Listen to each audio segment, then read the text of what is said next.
Magluluto ako ng manok na may gatas. Ayan siya. Patatas, olive oil, tomato paste.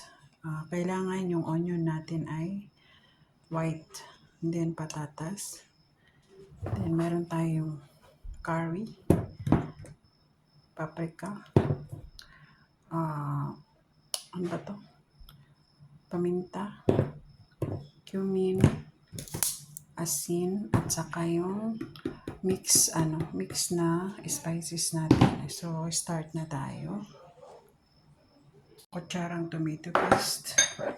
Ito yung ating mga spices.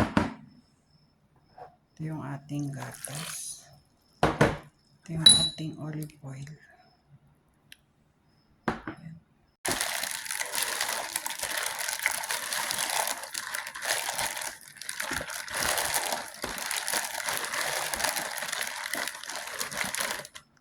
Dito na naman tayo sa patatas. Kung anong mga spices na nandyan, yun din sa patatas ang ilagay natin.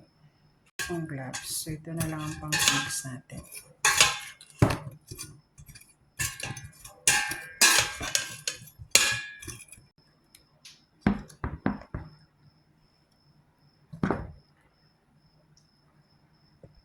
So, yan. Ibuhos natin yung ating sauce. And then, takpan lang natin siya ng aluminum foil. Ipasok natin siya sa oven ng 1.5 oras.